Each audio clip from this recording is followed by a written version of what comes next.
The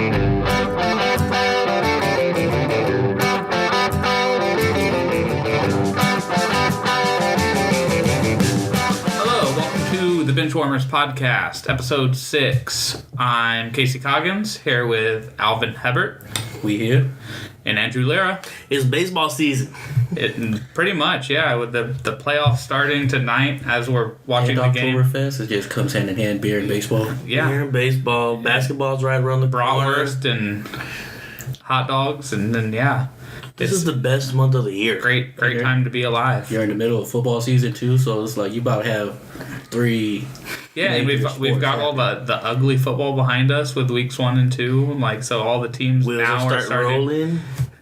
And right as we were about to start, Didi Gregorius of the Yankees ties it up in the bottom of the first. 3-3. So just a little warning, if you hear any yells or anything, just any screams or cheers, we're watching the game. Yeah. So, with us talking baseball playoffs starting tonight, I want to get to a couple guys that had great seasons, who are great players, who missed out on the playoffs yet again. Alvin, you wanted to talk Giancarlo Stanton and the great season he had and coming up short of that 60 home run mark. I think he brought that excitement back into baseball with all that home run hitting. Plus, he also had Aaron Judge too. And this year was ridiculous for home runs. Yeah, what was the kid set from the record? The Dodgers? He also set the record. Cody Bellinger. Yeah, like people just taking it yard, but I mean Stanton, Thor, just lighting up. Last game, I was just like, he's gonna get it. Just give the man the hit. I know, just give it to him. Somebody needed to throw him a little softy right down the middle. Just like how they did to Bonds. They did it to Bonds, Yeah, exactly. Him, just give it to him. And there were probably Marlins fans hoping for it, and that he would hit the ball into that ugly ass statue in center field, and it would explode. That's another topic about that statue. Which you bringing up, that's another topic. It could possibly be coming down pretty soon. I know that was something we were going to touch on is the new ownership of the Marlins and what that means for a guy like Giancarlo, who just signed that ginormous contract. A lot of people don't think hitters are worth that money, and I tend to agree for the most part. Hitters are worth the money because it's the hitters that put the butts in the seats. Oh yeah, he's a great player. He's the best player on the Marlins, and he's a great player to have on the team, to lead the team after the untimely death of Jose Fernandez last year. But you don't win with a great home run hitter. The greatest home run hitters of all time, minus Babe Ruth, who was playing in that era and with those Yankees, you don't win with a home run hitter being your best player and being the face of the franchise. I mean, the Cardinals won with Pujols, but that team had all sorts of Chris Carpenter and Adam Wainwright and Yadier Molina. Yeah, so they had Scott Rowland for a while, and then David Freese, who Matt Holliday. I like to just keep bringing up as much as I can when we talk baseball to Andrew. Make me sick. The name that's not supposed to be mentioned. So, most of the hitters, though, that get these big contracts, talking about like the Pujols and the A-Rod and the Miguel Cabrera, when they get the big contract of their career, it's usually when they're about 30 years old. They're already like 8 to 10 years into their career, and they've set like just a trajectory of how great they've been, and you give these guys a contract because somebody else will. Like, somebody's going to give A-Rod $300 million. The money's there. It's baseball. There's no salary cap. We love it because money just gets thrown around, and it's also great to see money thrown around and then the team that has the highest payroll in baseball not make the playoffs. Angels. Yeah, we'll get there. And that was aggressive.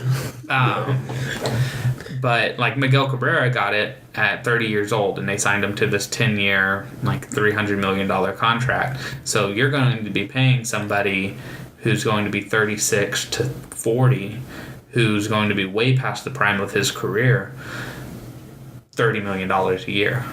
That's ridiculous. But with Giancarlo being so young, you have him on this contract for the entire prime of his career. And so when he gets out of the contract, he's going to be out of his prime, and you can renegotiate a deal and pay him less money then. So locking him up was a great thing for the Marlins to do. But there are trade rumors swirling. Derek Jeter, El Capitan. Unanimous. He has been cleaning house, one might say, is going in, and even before the sale was finalized. I don't even know if it is finalized yet. No, it is. Today's first day in office. Yeah, okay, today's vote. Okay, so. He took Monday off because he didn't want a case of the Mondays. So he's Tuesdays. I don't blame him. Well, they did find out Sunday, so I'll bet a little celebratory. But Jeter and that ownership have been cleaning house with management and advisors, and they're going to try to revitalize the Marlins franchise. And Giancarlo might be a friendly casualty. I don't know, man. He's 27 years old. Yeah, like he's the face of that franchise right now. Like, they have some great young talent. Christian Yelich is a great hitter. Osuna, I believe his name is. The outfielder, yeah. Yeah. That other guy that was in the home run derby. Justin Bour, first baseman. He's really good. Ichiro's going to retire. Hopefully, I mean he's Japanese, so he's gonna live until he's about 700. So we don't know when he's going to give it up. The bat is his sword until he puts the sword down. Shit, man. They just need to anchor their starting pitching, which again they had, but unforeseen circumstances derailed that plan. And it'll be interesting to see what Jeter and company do. He's not the majority owner; he's just a minority owner. But he's going to have a lot of pull. Yeah, he's Jeter. He's the captain. Yeah, he's one of the most. Hot take alert. One of the most overrated baseball players of the last 40 years. Fire! If you look at the numbers. He had some great batting seasons, and a lot of people think of him as a great defender because of the things that he did on defense, where he was running. Is this the segment that we call this savage moment? But if you look at the numbers, he was a below average defender. He made some great plays. He's an intangible baseball player. He's somebody that every championship team needs. But he was a brand name. The more important Yankees that won titles are the Jorge Posadas, who was a great hitter, a great catcher, who helped with all of the starters in the bullpen. The Andy Pettitts, the Mariano Riveras. Are you going to say Bernie Williams? Or? I mean, Bernie Williams was late 90s. He wasn't there, I don't think, for the 4 titles that they had from 96 to 2004, whatever it was. But yeah, they had Tino Martinez. El Duque. Yeah, El Duque was on those teams. They had stacked teams. And because Jeter saw that a ball wasn't going to get to the catcher fast enough, which I believe Sports Science did a take on, and he didn't really speed it up by that much.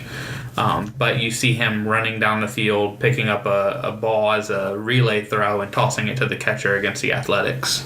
And you see those plays. You see him jumping off of his foot to throw the ball to first base. which he didn't really have great range. He just he had to make those plays because he couldn't get to the ball that somebody like a Francisco Lindor could get to nowadays, or a why can't I think of the guy who was at the Indians before Lindor? Vizquel. Omar Vizquel. Somebody like Omar Vizquel, who played 20 years in the league and was a great shortstop defender. Jeter, I think, gets the notoriety because he was with the Yankees. He was drafted by the Yankees. He came up in the Yankee system. He won titles with the Yankees. He played shortstop. And he was kind of his own brand because, I mean, I hate to say it, that he probably got it because of the position he played and the way that he looks. I believe it's in the other guys. Do you have a crush on him? No, not at all. Bryce Harper, though, is a different story. Got your heart. Bryce Harper. He's got many hearts. And Chris Bryant and Bryce Harper, man. It's that I hate him, but deep down inside, I love you. Right. But it's Mark, but in the other guys, how Mark Wahlberg gets fired because he shot Jeter, and he gets so much shit. He's a biracial angel. Exactly. So, I mean, again, my hot take for Jeter is that he is overrated. But he knows baseball. Yeah. There's no doubt about it that he knows baseball, and he should be able to help kind of be an advisor to the Marlins making decisions, because he's going to have people to talk to, like a Joe Torre, who might know baseball better than anybody alive. So they're going to be able to make roster moves. They're going to be able to make decisions, and they're going to revitalize the Marlins. Do you see the same path as when Magic Johnson and his group won the ownership of the LA Dodgers, like building a team in that sense? What do you mean by building that team? Well, because they didn't get rid of their main core players, like Adrian Gonzalez. They just bought a lot of other players. Yeah, but now they got a lot of young talent that they brought up from the farm system. And yeah, I think there is a blueprint in today's age of baseball where you becoming a great franchise through trading your best players for as many prospects as you can get. The Twins did it. The Yankees have done it. And that's why you see the Twins and Yankees playing right now, based off of the young talent they have. The Astros? The Astros, the Cubs. Tampa Bay back in the day, it was all farm. Like the White Sox just did it this season. And they might, 3-4 years from now, when they get these great players or these great prospects up into the organization, who knows how good they're going to be. The Athletics just traded Sonny Gray to the Yankees for a few young players. So that's how Kansas City was built too. Yeah, it's the Indians were built through the draft. The best teams in baseball right now were built through the draft, not through free agency. And I think GMs have wised up on that. And so now you trade for a player who will help you win now. So what the Yankees did when they traded for Robertson and Sonny Gray, or what the Cubs did when they traded for Jose Quintana, in the other trades that happened, the Astros getting Verlander, they built through their young players. They built a young team, and the guys they found teams that weren't going anywhere with great veteran players, and so they traded some of their prospects for that veteran player who will help in the playoffs. Because you do need a veteran in your locker room. The Cubs probably don't win the World Series if it wasn't for David Ross being in that locker room. And somebody like Jason Hayward, who has been around the block, and he was in the Cardinals franchise the year prior, so he probably learned a lot from the Cardinals. in John Lester and John Lackey, and they had veteran presence. So you need the veteran presence, but you build when you're bad. You have to build through prospects.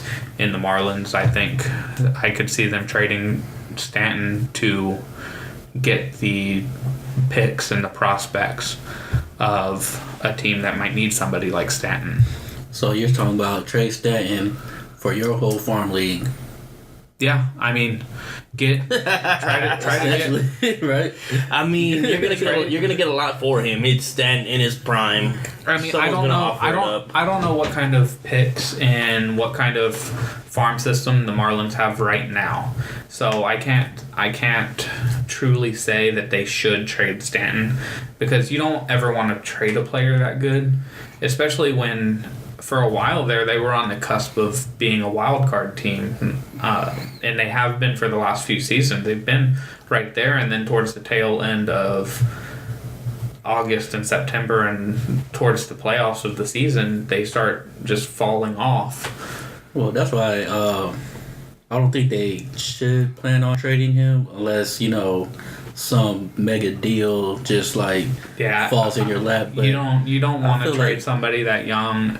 It's not out of the realm of possibility with the Marlins. He's 27. They traded Miguel Cabrera at 24 years old to the Tigers. Well, that's when they blew up that whole entire team after they won. And then they did it before too. They did it when they won in '97, and they did it when they won in '03. They just blew up the entire team. That was just their MO. Win the championship, and it's bye-bye. Yeah, because now we're going to have to pay you. But, a team... You look at teams who are on the cusp of winning now and who have the prospects of, drafting and just building the team. The Cubs were loaded with prospects, but they don't need a Stanton. They don't really need a power hitter in the outfield. So they have Rizzo and Bryant, and everybody's a home run hitter in today's age in baseball. But the Cubs have the most 20 home run hitters in their franchise history. And I think they might have had the most in the league, because they had Ian Happ and Wilson Contreras and Anthony Rizzo and Chris Bryant and Javi Baez, I think, got it, and Schwarber got it. They have 6 or 7 guys who hit 20. So, but somebody like the Cubs who might need that kind of person, like the Angels, if they can find a way to package whatever they could to get Stanton and pair him with Mike Trout, and they have some decent young pitching, but that would be that would be the type of team that would need Stanton. Because you don't really need him to be a great defender in the outfield. He's a decent defender, but you have Mike Trout in center field, who's a great defender. You kind of have to just work around what Stanton is. I see them trading Stanton. I just don't know if I would. It's obvious that you wouldn't, Dalvin. I lean towards I wouldn't, just because, like we said, 27 years old. He's the cornerstone of that franchise right now, and you got people like Osuna, Bohr, Yelich. That those could be your core guys there. D. Gordon, we didn't mention, or D. Gordon also. I feel like what they need to worry about is pitching and their bullpen, because I feel like they have the talented hitters there. It's just, if pitching was more solid and their bullpen was more solid, I feel they could be a wild card team. Andrew, being the Rangers fan, trade them. Would you trade whatever you needed as from the Rangers organization to get Giancarlo? Being so close to the playoffs. No, because it wasn't the offense that didn't get us here. It was the pitching. It was the lack of a bullpen. And with the Marlins needing that, I say you get your most from Stanton. Trade him, get it so that, hey, you know what? He is a great player, but this is the best time to get the maximum value. Exactly. That's why I see them trading. Like, he is the cornerstone of that franchise. He's the face of that franchise, but this is a business we're running. We're trying to win championships, and I mean... But with Osuna and Yelich and Gordon and Bohr, you have 4 of the 8 fielders, and they have a pretty decent catcher.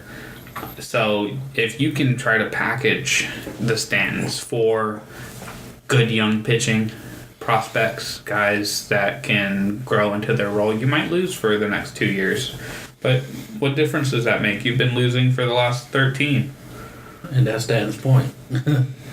Yeah. But I feel like... They're going to rebuild. He's going to give them the rebuild. Yeah. I feel like the Marlins are not in a position to where they got to press the rebuild button, like, right now. Like, I feel like they're not in that competition. I feel like they're at the cusp of just needing probably, like, 2 pitchers to leapfrog into the wild card. Yeah, they're very close.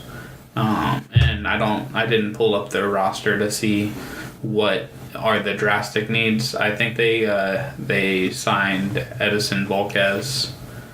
I believe he's their ace right now. Yeah, but I wouldn't have him as my ace. Yeah, he should be a 2 or 3.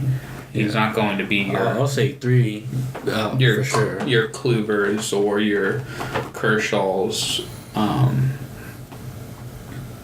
So... It'll be interesting to see what Jeets and Co. do.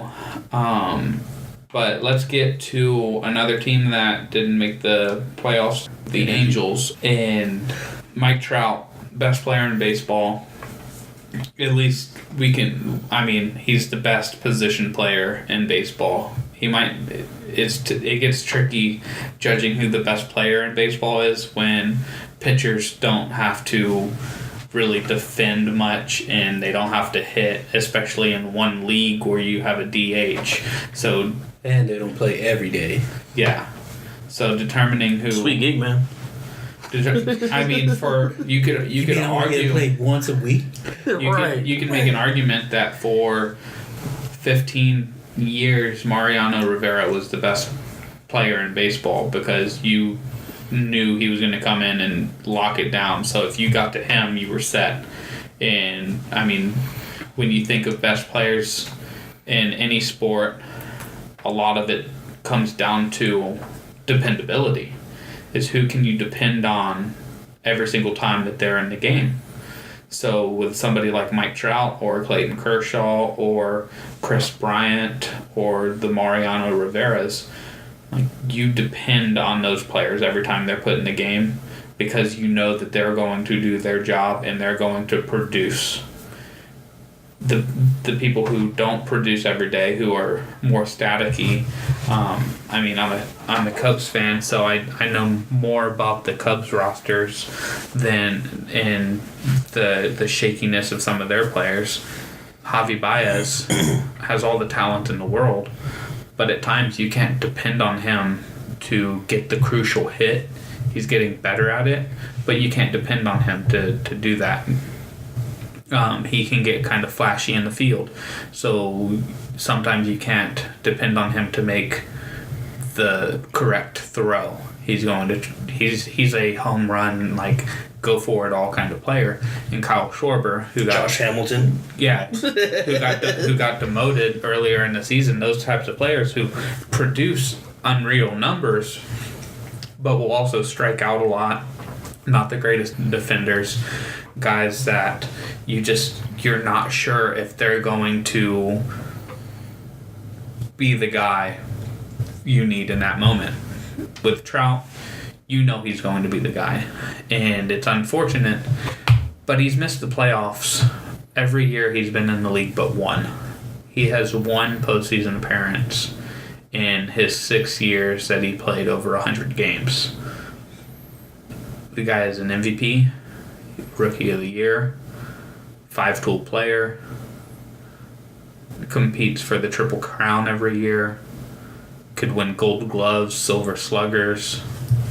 Unreal talent. And we can't get to watch him in the most exciting time of the baseball season. So wouldn't you put him in the same boat with, like in a situation of Stanton also? Yes, but his contract is not as bad. He didn't get... I don't think he signed as large of an extension that Stanton did. And he's also, I believe, 3 years younger. 2 years younger. He's only 25. So with Trout, I think he's still young enough, and the Angels, as we said earlier, talking about payroll, highest payroll in baseball, like they have the luxury of dropping as many people as they need to and then signing others. The Marlins don't necessarily have that luxury, but the Angels do. So you don't need to trade Trout. You might need to hope that Albert Pujols retires and get that contract off the books and try to work some magic. But you still have Trout in his prime for another 6-7 years. So you keep him because he doesn't... Giancarlo, as Poppy Levitard likes to call him, the whiffer.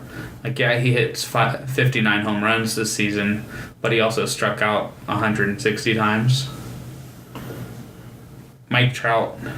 Well, same thing with Judge, who's at bat right now. Yeah, he set the rookie record for home runs, but he also set the rookie record for strikeouts. Yeah, and I wouldn't say Judge is the best player on the Yankees. Oh no, not yet. He might be one of their most important pieces because of what he allows the rest of the lineup to look like. But man, I'm thinking about it. Like, I mean, Severino is probably their best player. But I don't know what position player is really their best position player. They have kind of a no-name kind of team just thinking about their roster. I mean, they have like Starlin Castro and Jacoby Ellsbury and the guy who just hit the home run, Brett Gardner, and the guy who hit the home run earlier, Didi Gregorius. Well, Didi Gregorius is not even that hype of a name. Also, he's... Yeah, they don't really have those household names except for maybe Judge. So, I mean, he gets the notoriety because he hit 52 home runs this year. But it's amazing how good the Yankees were this year. I mean, they hit the second most home run, or the most home runs in all of baseball. I can't remember who was 1 or 2, but it's Yankees Astros 1 and 2. And they've already hit 2 home runs tonight in this game. But yeah, they don't have the top tier player. Like, none of the Yankees are going to be contending for Cy Youngs, are going to be contending for MVPs, going to be contending for Golden Gloves. Yeah, it's kind of a weird roster that also works so well. Well, that's why I say the time of buying talent in baseball is dead. Like, yeah, all the teams that try to do it, the Yankees at the end of their run were always buying talent. Red Sox, when they try to buy talent, I think the last Dodgers team, when they tried to buy all that talent, got them nowhere. Like, yeah, I mean, the Red Sox have won 3 titles since 2004. And they're usually kind of tops and towards the top of payroll. But normal, like... Well, should have a big poppy on that payroll. Yeah, I mean, they had John Lester and Jonathan Papelbon and Manny Ramirez on some of those teams, and they had some high-priced names. But there weren't names that they went and bought. Over the last few years...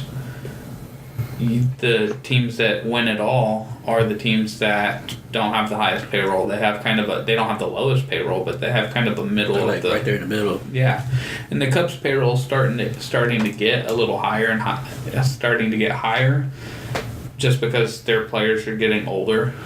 All the prospects that they signed to rookie deals and rookie contracts, they're going to come up and they're going to have to pay them. But the Giants and the Royals and the Indians and the Cubs and the best teams of the last 6 years have usually kind of had a smaller payroll. In Tampa Bay, when they were winning the AL East. And then all of their players got paid, and then they didn't do as well. David Price, Corey Crawford. Corey Crawford's Jay Crawford's son from ESPN. Not at ESPN anymore. But Carl Crawford, Evan Longoria. I think they had Scott Kazmir. So they had. Yeah, there's a lot of teams that are really, really good that don't need to pay to win. And the Angels, I think, are hopefully realizing that. I think Jared Weaver is towards the end of his career. I think he announced he might have announced it. He announced it already, yeah. So they have a long ways to go. But, man, baseball, just put Mike Trout in the playoffs.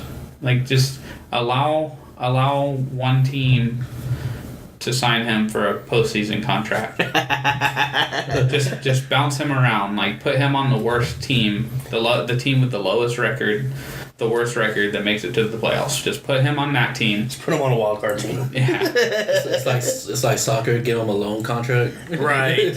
And just plays these amount of games for us. We want to see what he can do in the postseason. And going from postseason to postseason. That's a good transition from postseason to postseason. Yeah. It's October baseball, guys. And it's, as we said, like, October is one of the best months to be a sports fan. And so I wanted to get some playoff predictions. I had, y'all write down who you think's going to win rounds and make it to the World Series and win the World Series. We can go round by round. We can just say who our World Series matchup is and then World Series winner. I think let's go round by round because I feel like one of y'all might have an upset brewing. Because I know I sure as hell don't. I might not. I guess it depends on how y'all look at it, but I might not have a upset. It might be. In the National League, really the only upset that you can really have is if you have either the Rockies or Diamondbacks beating the Dodgers. Nope. I got Dodgers beating the Diamondbacks. Yeah, because Cubs, Nationals, Dodgers are all right around the same team talent-wise. I mean, the Dodgers had such a great season, but then they kind of fell off. So, like, the Cubs or Nationals beating the Dodgers on paper is an upset. But I don't really consider that an upset. What I would consider an upset is if you have the Twins or Yankees beating the Indians and one of those teams beating the Astros or Red Sox and making it to the World Series. Like, the upsets are going to be out of these wild card spots. Yeah, which, no. And really, I could see if you have the Red Sox making it to the World Series, that being an upset, because they have to go through the Astros, who were the best team in baseball until the Indians got hot. Well, and the Dodgers, like, they were the best. They were the best. Is that a hot take? They were the Cleveland peaked already? Fire. Maybe. Is that just a little warm? It's a little warm, yeah. A little warm. We're heating up the skillet. We've seen what they got, and I don't think they have much left in the chamber. Yeah, but man, they're good. But going round by round, starting with the National League, the Rockies, Diamondbacks, I see Greinke shutting down the Rockies, Diamondbacks winning that. Yeah, I got that. And then getting beat by the Dodgers. Got that too. Got that. So we're on the same trip. That's Cubs Nationals could really go either way.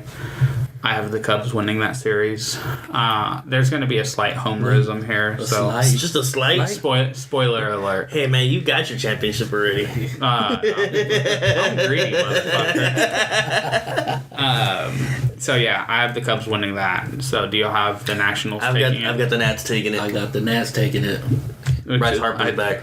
Bryce Harper is back. Well, I'm not doing it because Bryce Harper is back. I mean, that's Max Scherzer, Gio Gonzalez, Steven Strasburg. Yeah, I just feel like the Nationals pitching has just been more consistent than the Cubs have been. I know the Cubs have been getting hot. The Cubs sleptwalked through the first 4 months of the season. Yeah, so they were hungover. They still had champagne in their socks. But with Bryce Harper back and that pitching staff that the Nats have, I feel they should take it to the Cubs. I think it'll be a close one. The Cubs do have a penchant for letting Daniel Murphy rape them. I don't know why they keep going back to that guy, but Daniel Murphy has killed the Cubs over the last few seasons, going back to the Mets playoff series a couple of years ago. And earlier this season, like, Daniel Murphy's a tough guy to get out for the Cubs. But I still have the Cubs winning, so and then let's go down to the AL. We're watching Yanks Twins, but neither of these teams are beating the Indians. I don't think. No. I mean, I do got Yanks winning tonight, but I say the Yankees have a better chance of beating the Indians than the Twins. Yeah, they do. Oh, absolutely. Absolutely. I don't see any of them beating the Indians still, but it'll be more of a series. Yeah, give the slight advantage to the Yankees. The Yankees have more power in the bullpen and more power starting pitching wise and more power wise than the Twins do. The Twins, great story. First team to ever make the playoffs this season after losing at least 100 games. I got to watch them earlier this season in Chicago playing the White Sox, and Miguel Sano is one of my favorite players in the league to watch. Oh man, the Twins have always been that sneaky team that's just like, wait a minute, they're in the wild card race. Yeah, them and the Blue Jays. Other than last year, where the Twins were awful, but. Yeah, so I think we all have the Indians winning that one.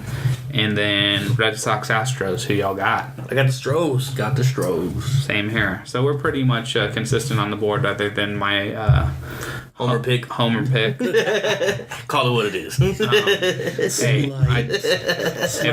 If there's one thing I strive to be, it's honest. So going back to the National League, y'all got Dodgers Nats. Yes, I do. Who do you get winning that? Dodgers. I got the Nats. I do not trust the Dodgers when it comes to playoffs, as they like to tend to choke, or somebody on their team likes to choke. Looking at Kershaw? I was eyeing He actually him. has I was really. eyeing, He has. I was eyeing him in the corner of the room. I was. He has really good numbers in the postseason. Actually, when it comes to certain except this when he gets to the seventh. Except for the inning, winning part. Except until it gets to the seventh inning, and he gives up some runs. But I think Kershaw's choker status as a playoff pitcher is a little bit overblown. But he isn't the same Kershaw that we see in the regular season. We got bases loaded with one out. And I also feel, I mean, I know they got that amazing young talent, but I feel when it comes to the playoffs, probably a little jitters here and there and all that stuff. I feel like they'll probably feel the atmosphere. They were in the NLCS last year against the Cubs. Well, a lot of these guys, like Cody Bellinger, he wasn't there. He wasn't there, but Puig was, and Gonzalez was, and the pitching staff. We're not talking Puig. I'm talking about their young talent. They have one young talent guy who wasn't there, Bellinger. Seager was there last year. Yeah, and then in the playoffs he plays like a young talent. So I think they have the one guy who hasn't been there yet. So that can make the difference right there. That one guy if it happens to go to a Game 7 and Cody Bellinger's up, bases loaded, full count, bottom of the ninth, down 2 runs, they're probably losing. But I I wouldn't see in that scenario the Dodgers losing to the Nationals. But I had the Cubs beating the Nationals, and I have the Cubs beating the Dodgers as well. Homer pick. The Homer pick. And to rationalize my Homer pick, because yes, there is a lot of me that picks the Cubs with trepidation. But the Cubs. That's a big word right there. The store is what? Google. Okay, Google. What is trepidation? What is trepidation? So, the Cubs are healthy, which they haven't been since June when they were still hungover. Addison Russell's back. Javi Baez is playing well. Wilson Contreras is healthy. The pitching staff has been pitching much better, other than some stinkers from Lester and Arrieta just thrown in there here and there. So the pitching's going to be there. They're going to probably put Lackey into the bullpen, and this might be his final year, so they might try to rally around Lackey the same way they rallied around David Ross last year. You have arguably the best first baseman, third baseman, corner infield tandem in the league with Rizzo and Bryant. Guys that defend their position as well as anybody, hit for power, hit for average.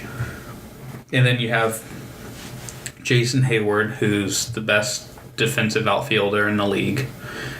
And you have guys like Ben Zobrist, who is your glue guy, your utility guy. They have this almost the same team as last year. The only difference is they're a year older. They have a more consistent closer in Wade Davis. Their bullpen is a lot better because they got Wade Davis. Not to mention their new addition in the starting rotation with Jose Quintana. So they are 5 deep at the starting pitcher spot.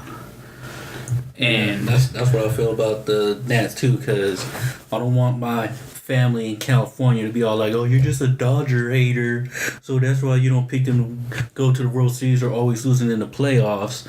It's like, I just feel the Nationals pitching staff is more solidified compared to these other teams. They just been more consistent for me throughout the year. The Nats have been more consistent throughout the year.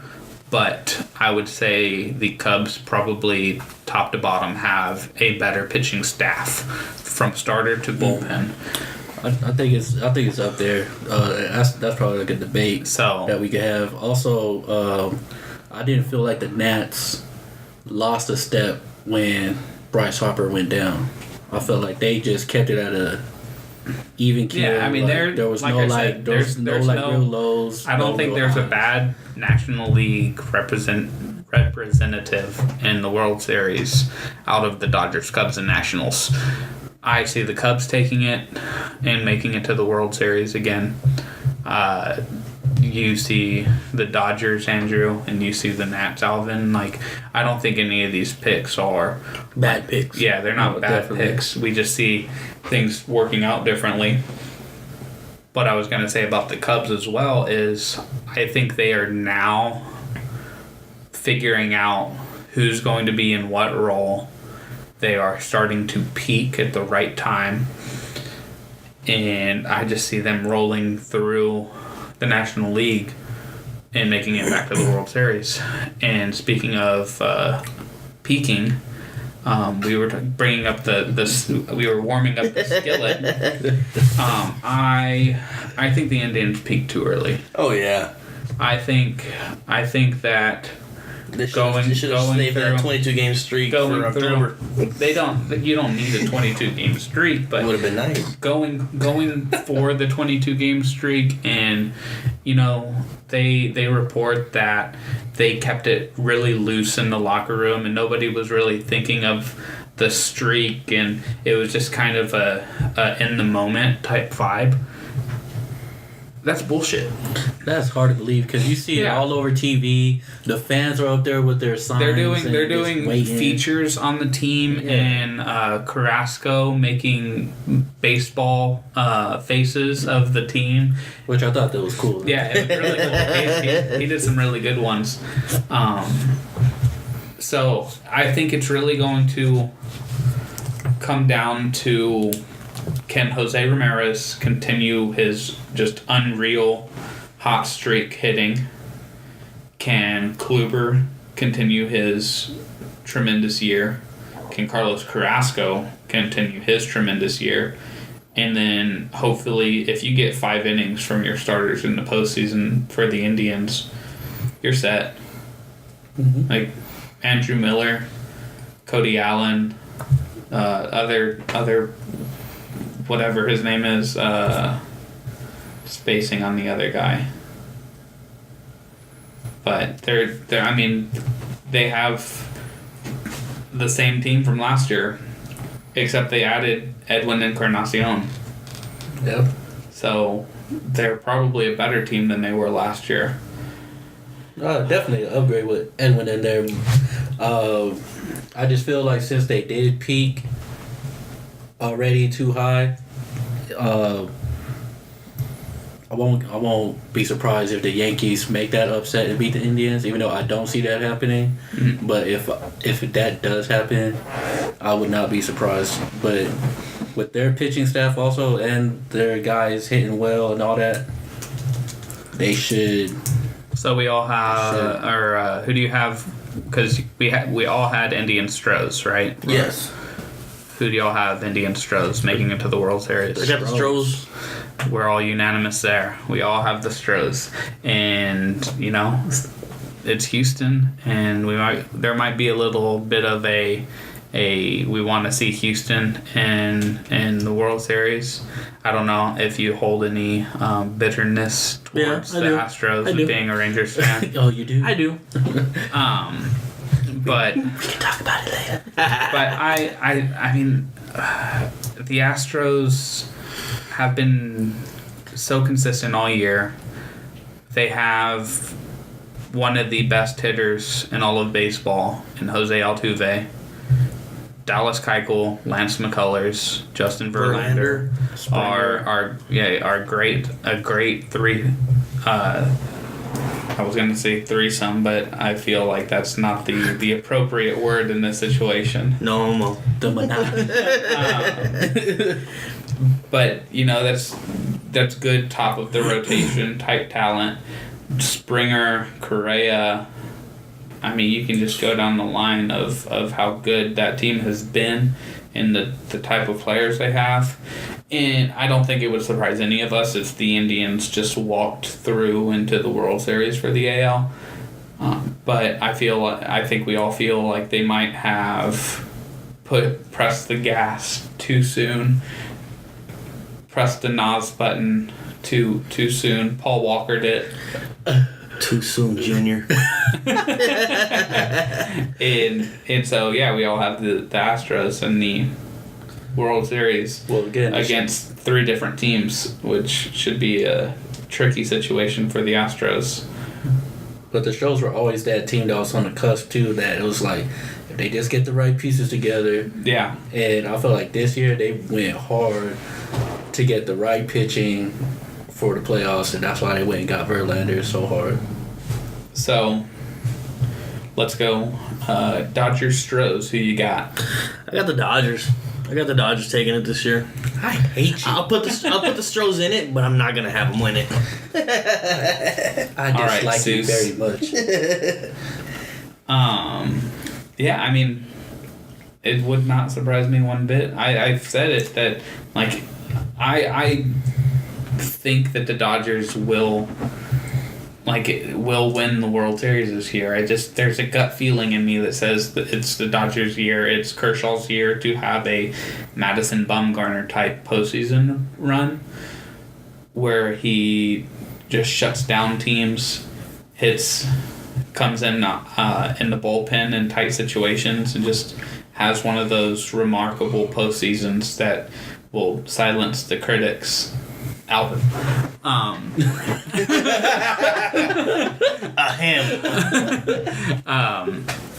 But nice segue.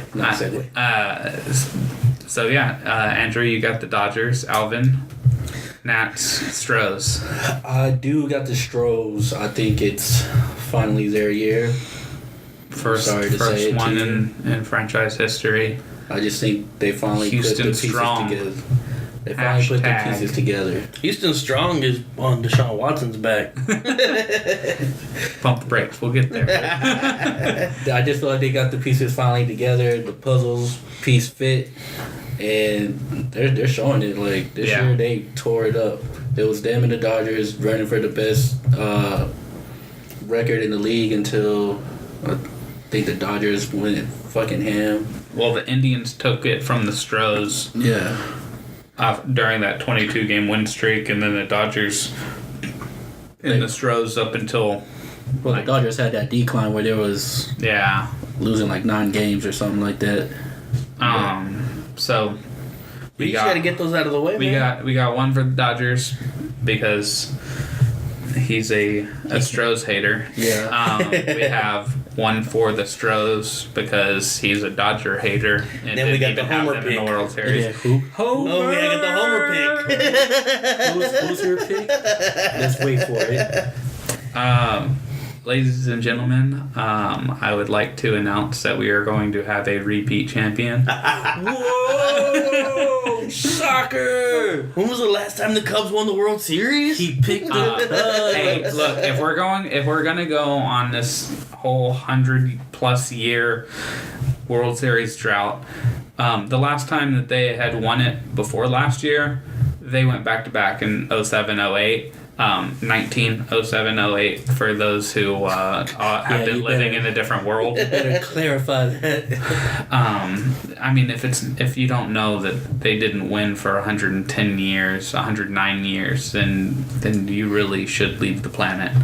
The historically bad team. So I mean, if they're gonna stay true, they have to win back to back. They win back to back in 1907, 1908. They have to win back to back in 2016, 2017. It's only fair. It's only right. It only makes sense, right? I mean, I have my banner hanging up. I went to the ring ceremony this year. We're like an alternate universe right and now. I need just like the DC. And I need another banner. This is Casey universe. Right. This is the Chicago Cubs world, and we're all just living in it. We just entered the bench in.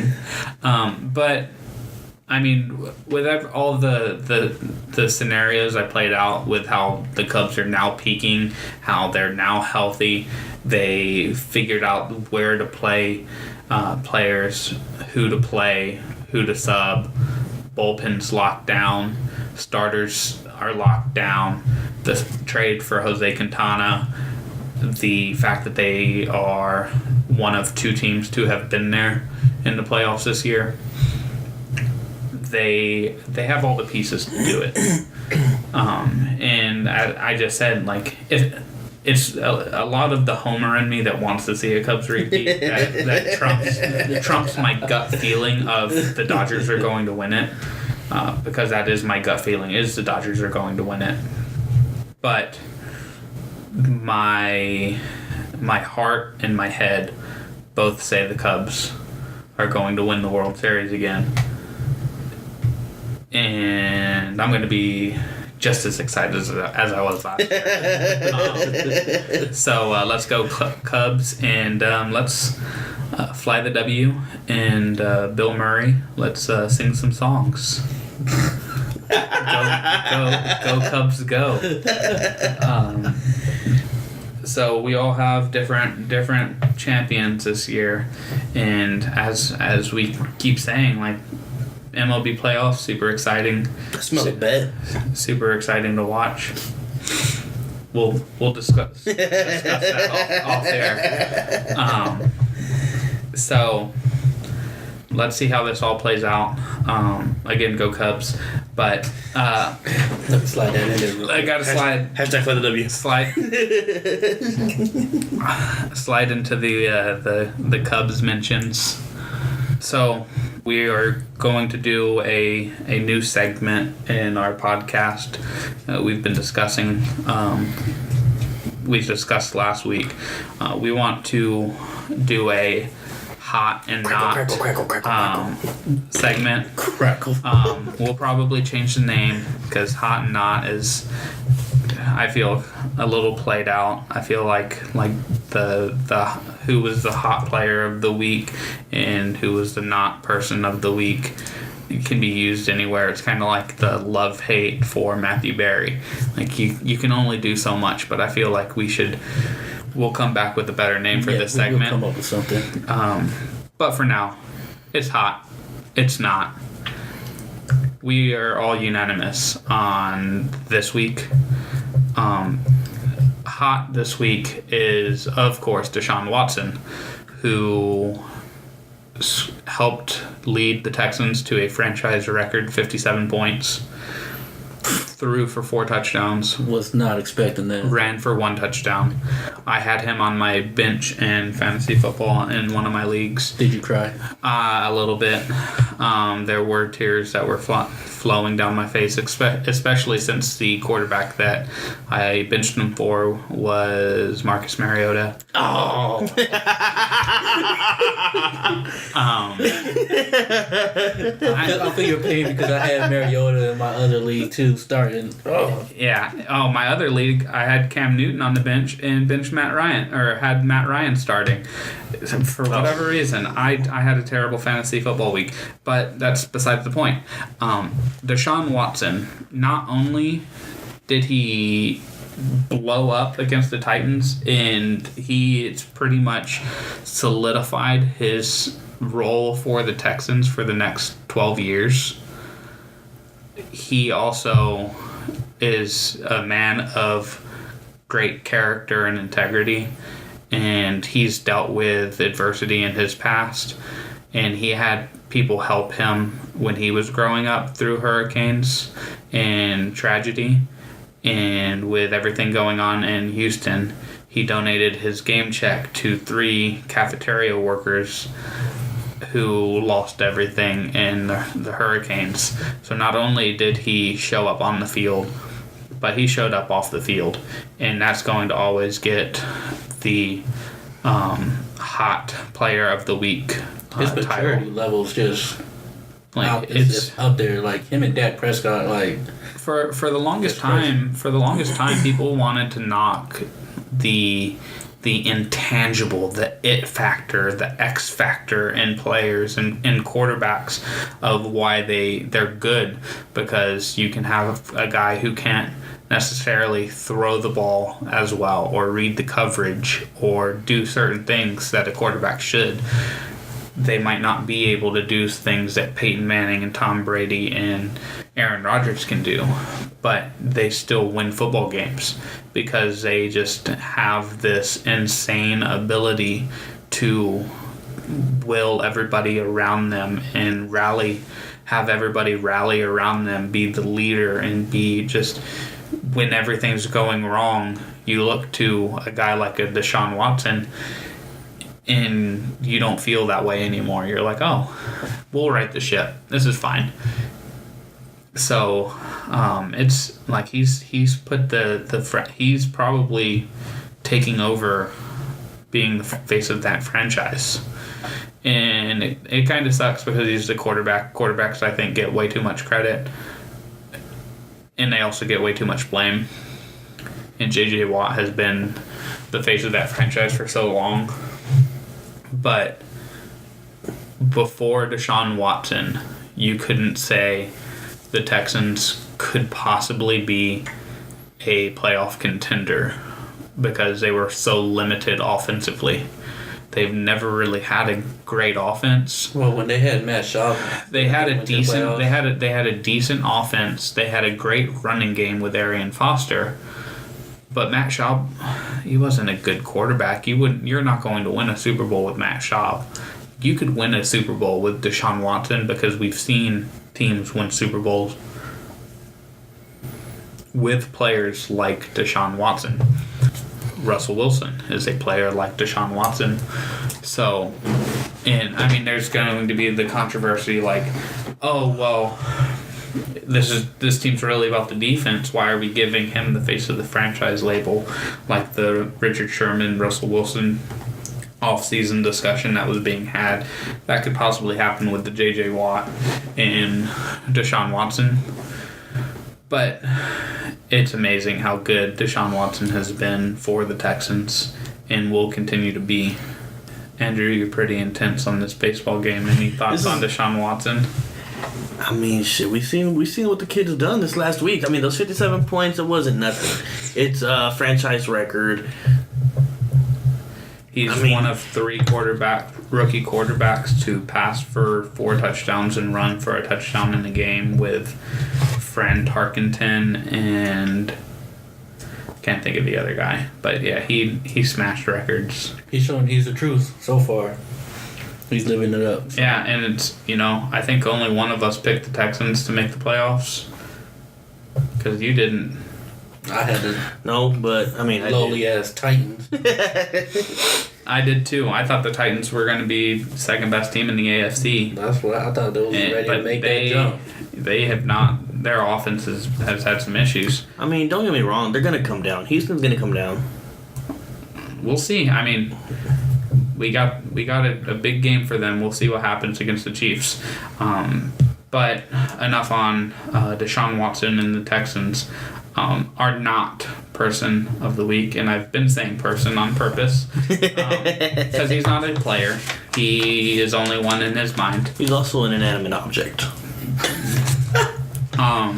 He's not a big baller. He's only one in his mind. He's one of the best con men right now. Yeah.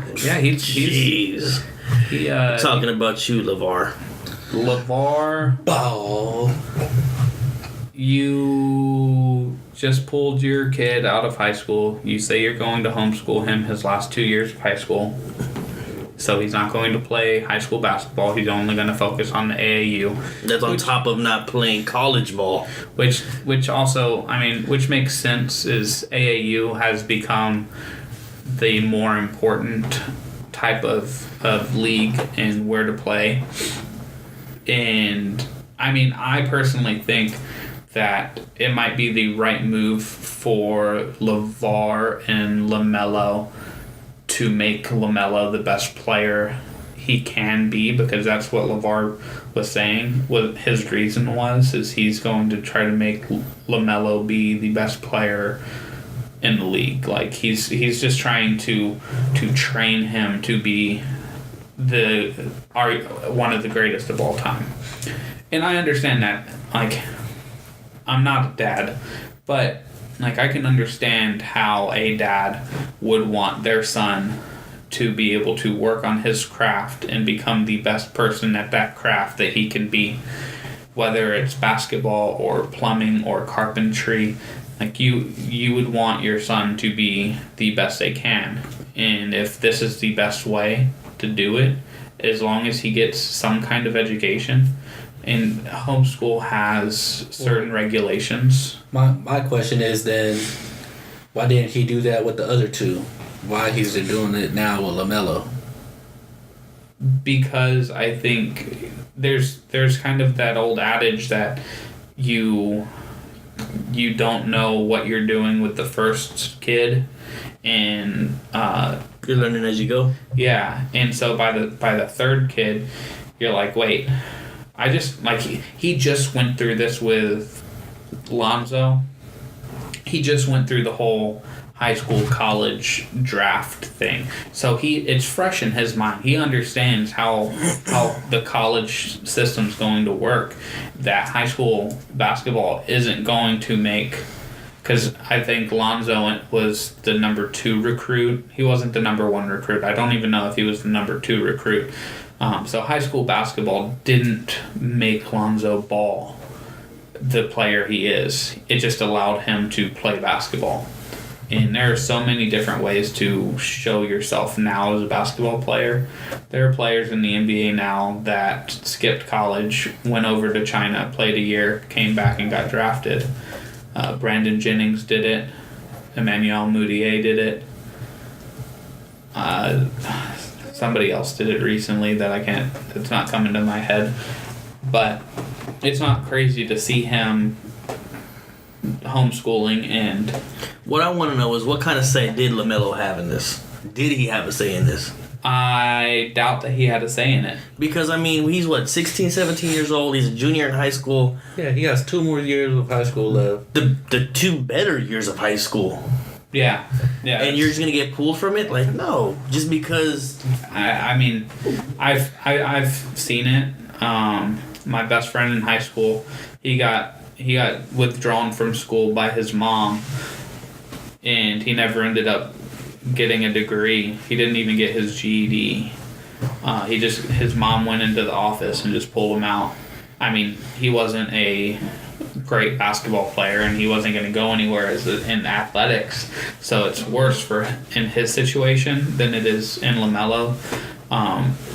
But at the point in time that we are at, sitting here doing this podcast, LeVar, pull your head out of your ass.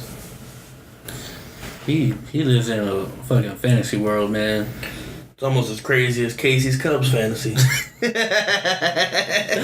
I'd rather be in Casey's Cubs fantasy than his mind. Like, yeah, don't get me wrong. What's going to happen now? He's going to be playing against AAU talent, which is, we know, is better than high school talent. But after those 2 years, what's going to happen? Is he going to have to go to like Europe? Or is he going to go to use? I mean, he can't go to college. Yeah, that's college kind NCAA that's kind of the criticism I see, and why I put him, why we all I think put him as the not person of the week, because in the moment we don't know where this decision is going to take. What's the plan? Yeah, we don't know. I mean, even if there is a plan, we don't know. The plans don't always work out, so we don't know where this is going. Well, LeVar's mind, his plans always work out because he said his sons were going to play for UCLA. They're going to play for the Lakers, all that stuff. But now he's getting a little ahead of himself. Just let the kid finish high school. Yeah, I mean, we'll see where it all goes. One thing that LeVar is very good at is making a statement and getting notoriety and getting attention. So this is going to be a conversation that's going to be had for the next 3-4 years, because we have to see how it plays out. It's a stupid decision right now, but hindsight's 20/20, and who knows what the hindsight is going to be 4 or 5 years down the road, because we could see LaMelo get drafted number 1 overall and be a top 5 point guard in the league, and we don't know where it's going to go. So as of now, LeVar Ball, you're our not person of the week because you made a terrible parenting decision. You get the shit emoji. Emoji. The poop with the eyes. smiling pile of poo. For you, we might even put some flames on it. The flaming shit.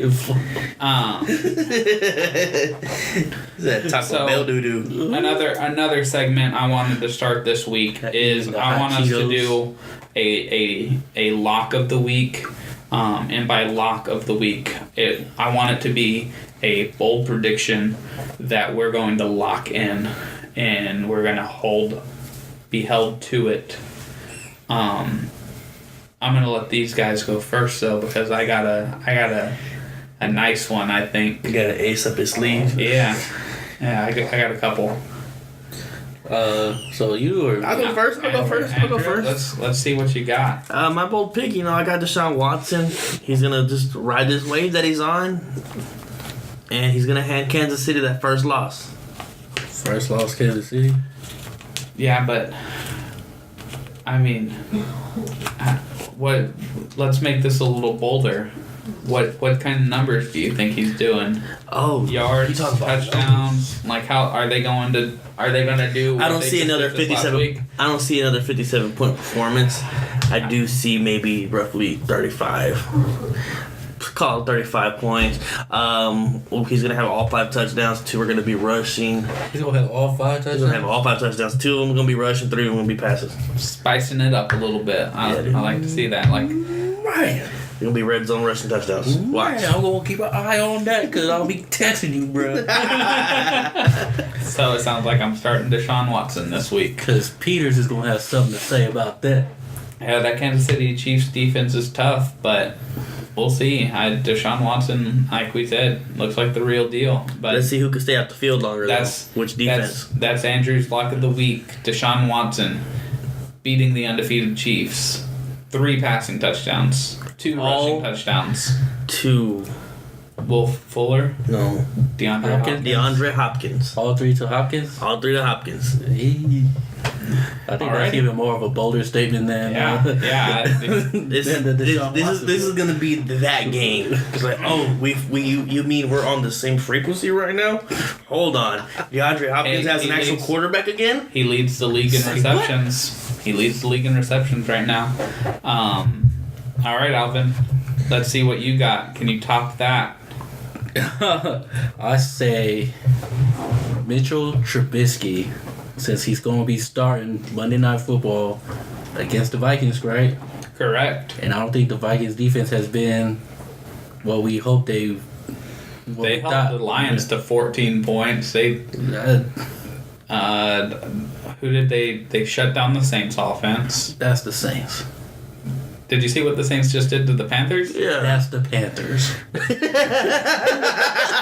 Did you see what the Panthers just did to the Patriots? That's the Patriots. Patriots offense, not the defense. That we saw that. But I was like, finally, the Panthers finally did something. But, right. But back to the Bears. I don't think Mitchell Trubisky is going to have a bad game.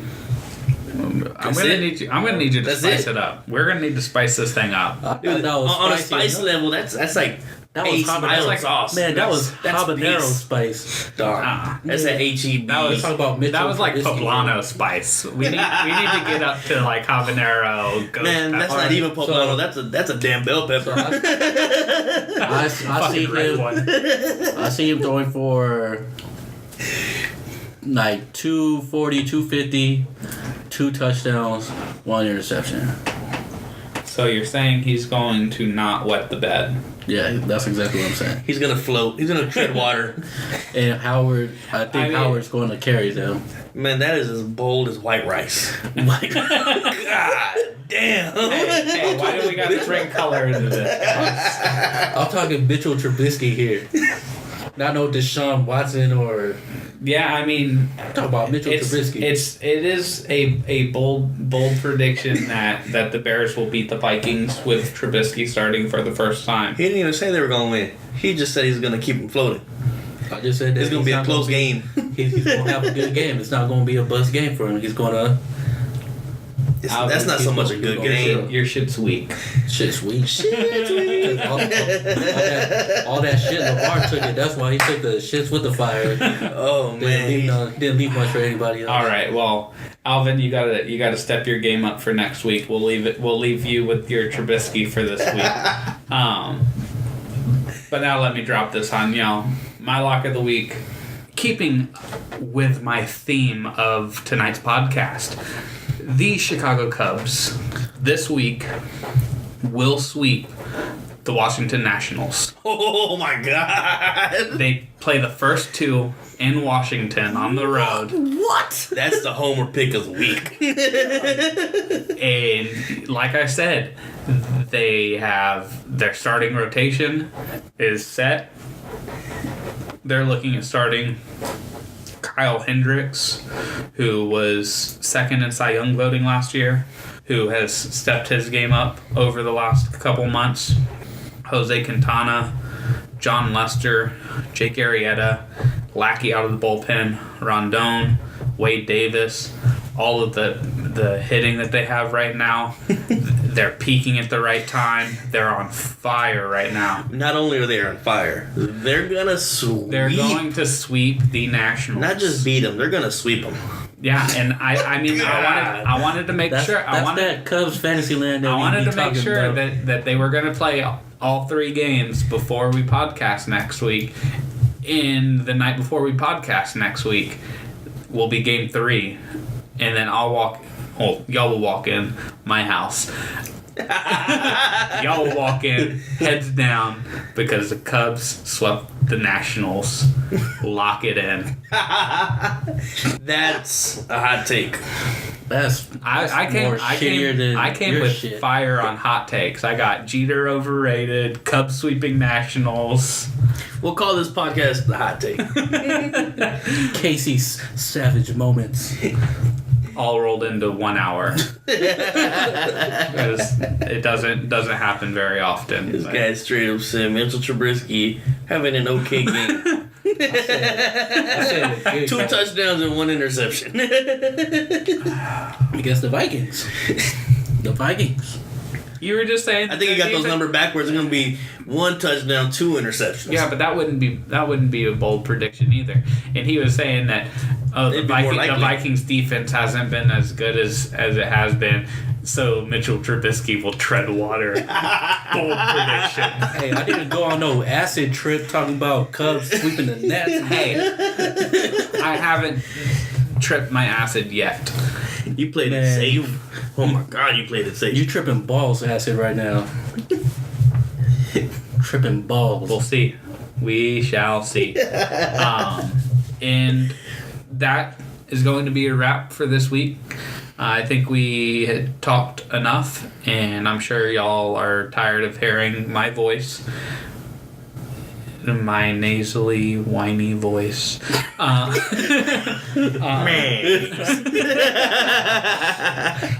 So, thank y'all, whoever y'all are, for listening.